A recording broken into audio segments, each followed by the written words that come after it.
Well, what I'm going to talk to you about now is to do with what I would classify as it's relationship issues, but I'm going to call them forgiveness and repentance relationships. And I'm going to focus you firstly on the concepts of forgiveness and repentance. And secondly, I'm going to focus you on putting it into practice in your day-to-day life and what things you're going to have to be careful of if you're ever going to put it into practice. Does that make sense? So the first session will be all about the concepts and the second will be all about the practice. Now, if I can give you a little bit of background. Firstly, in my 2,000 years of observation, I have not yet seen a person from the earth who understands these concepts. Right? Now, I began to understand these concepts around 15 years of age in the first century because I understood them through observation. I was observing the interrelationships in my family, my family's relationships with other families, and particularly where my mother grew up, which was around Nazareth.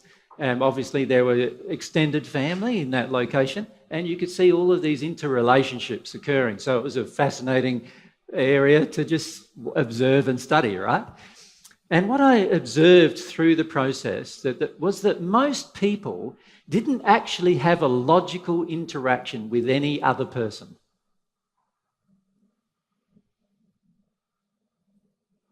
What they did was they carried a whole heap of baggage into the interaction with the other person. And that coloured completely the interaction they had with this new individual. Does that make sense to you? And so when I observed what would be logical to have as an interaction, it never occurred.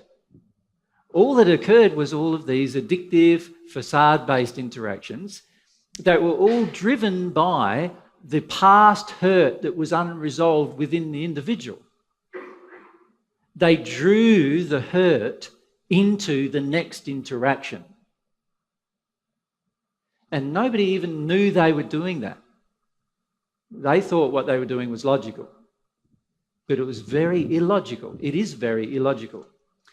And that's what I have observed in every single person I've ever met from Earth. Every single person does that. They drag this old baggage into this new interaction. And then they say that the new interaction was, a logical interaction.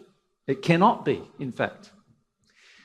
And then I started pondering how this needs to be repaired. What needs to be done to stop that from happening?